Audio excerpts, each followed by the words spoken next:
और हम उन सबका संहार कर पृथ्वी का भार उतारेंगे। इस प्रकार समझा बुझाकर श्री कृष्ण जी ने शेष अवतार बलराम जी को शांत किया। तब उन्होंने जरासंध को छोड़ दिया। हे राजन, दोनों भाइयों से हार कर जरासंध अत्यंत लज्जित हुआ और वापस अपने देश लौट आया। हारने से वह अत्यंत क्षुब्ध हो गया था, इसलिए राजपाट का त्याग कर वन में जाकर तपस्या करने का विचार किया। तब उसके मित्रों तथा सभासदों ने उन्हें समझाते हुए कहा, हे राजन, युद्ध में दो पक्ष होते हैं, जिसमें एक पक्ष हारता है और एक दूसरे पक्ष की विजय होती है। इसमें लज्जित होने जैसी कोई बात है ही नहीं। यदि इस बार वे जीत गए तो क्या हुआ, पुनः उन पर आक्रमण करो। इस बार निश्चित है कि हम उन्हें हराएंगे। उनके वचनों को सुनकर जरासंध का हीन होता मन पुनः उत्साह से भर गया और दुगने जोश में भरकर पुनः आक्रमण कर दिया। दूसरी बार भी अत्यंत घोर संग्राम हुआ, परंतु श्री श्याम बिहारी के सन्मुख उसकी एक न चली। श्री सुखदेव जी बोले, हे राजा परीक्षित, जरासंध ने श्री कृष्ण जी को मारने के लिए 17 बार आक्रमण किया, किंतु श्री देवकी नंदन से हार गया। तब उसने अपने हृदय में विचार किया कि कदाचित इस तरह उनसे जीत पाना असंभव है, अतः अब मुझे वन में जाकर किसी देवता का तप कर वरदान प्राप्त करना चाहिए, तभी मेरी विजय होना संभव है।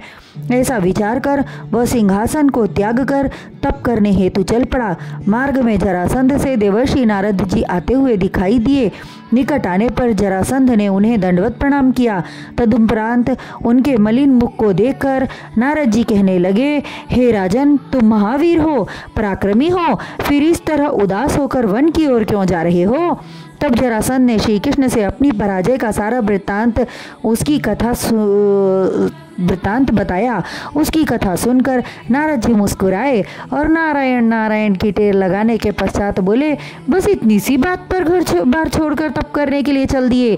तब जरासंध गंभीर वाणी में कहने लगा, हे देवर्षि, जिसे तुम जरा सी बात कह रहे हो वह मेरे लिए लज्जा का विषय है। मेरे अधीन बहुत से राजा महाराजा हैं, मैं अपने अधीनस्थ राजाओं के सन्मुख अपना मुंह दिखाने योग्य नहीं रहा। यदि श्री कृष्ण और बलराम मेरे सन्मुख युद्ध में एक बार भी हार जाते तो मेरे हृदय को शीतलता प्राप्त होती।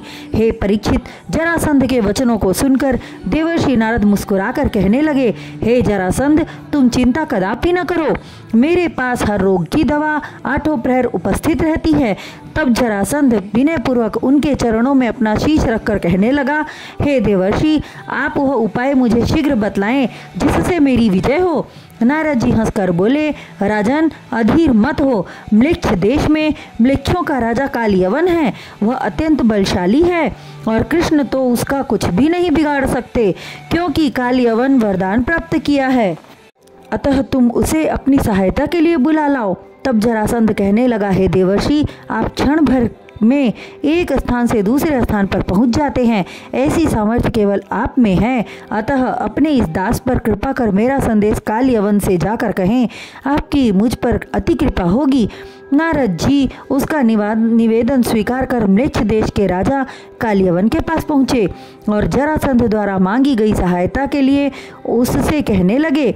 नारद जी के वचनों को सुनकर कालयवन बोला, हे देवर्षि, मेरे अहोभाग्य, जो मगधराज जरासंध ने मुझे सहायता की अपेक्षा आशा की, आप उनसे जाकर कहिए कि वह मथुरा पर आक्रमण करे। मैं अपनी सेना लेकर उसकी सहायता के लिए आ रहा हूँ। नारद जी ने आकर सारा समाचार जरासंध से कहा।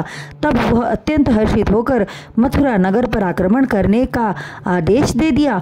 उधर 3 करोड़ म्लेच्छ की सेना लेकर कालयवन भी आ पहुँचा। उसके आगमन की सूचना पाकर अत्यंत चिंतित होकर बलराम जी कहने लगे, अब क्या होगा कन्हैया। बलराम का कथन सुनकर श्री कृष्ण जी ने समुद्र देव का स्मरण किया। समुद्र देव उसी क्षण हाथ जोड़े उनके सन्मुख उपस्थित हुए और विनयपूर्वक प्रणाम करके कहने लगे, मेरे लिए क्या आज्ञा है प्रभो। तब श्री कृष्ण जी बोले, हे समुद्र देव, इस समय हमारे सन्मुख विपत्ति आ खड़ी हुई, अतः तुम अपने बीच में नगर बसाने हेतु 12 योजन पृथ्वी दे दो। समुद्र ने उन्हें पृथ्वी दे दिया। तब देव शिल्पी विश्वकर्मा जी का स्मरण कर उन्हें श्री कृष्ण जी ने बुलाकर कहा, हे विश्वकर्मा जी, आप शिल्प कला में निपुण हैं। विश्वकर्मा ने उस क्षण हाथ जोड़कर कहा, सेवक के लिए क्या आज्ञा है प्रभो। तब भगवान श्री नारायण जी बोले, कालयवन को लेकर जरासंध मथुरा पर चढ़ाई कर दिया है। हम अपने नगर वासियों को सुरक्षित स्थान पर पहुंचा आएंगे, तब कालियवन का संहार करेंगे। अतः तुम समुद्र के मध्य द्वारिकापुरी का निर्माण करो, जहां मथुरावासी सुखपूर्वक रह सकें, और रात्रि के समय जब मथुरावासी सो रहे हों उसी समय उन्हें द्वारिका पहुंचा दो। हे राजन, त्रिलोकीनाथ की आशा पाकर विश्वकर्मा ने एक अति सुंदर नगर का निर्माण किया, जिसमें सुंदर वन, उपवन, सरोवर, देव मंदिर, भवन आदि थे। देवराजेंद्र ने अपना पारिजात वृक्ष और सुधर्मा सभा वहां भेज दिया। वह सभा ऐसी थी कि उसमें बैठने वाले को भूख प्यास न लगती थी और अधर्म उसके निकट नहीं जा सकता था। हे राजन, अष्ट सिद्धियां और 9 निधियां वहां 8 प्रहर रहने लगी।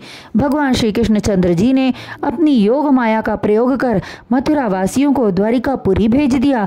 तत्पश्चात मथुरा में बलराम जी को रखकर स्वयं मथुरा नगर के बाहर बिना अस्त्र लिए हुए ही चल पड़े।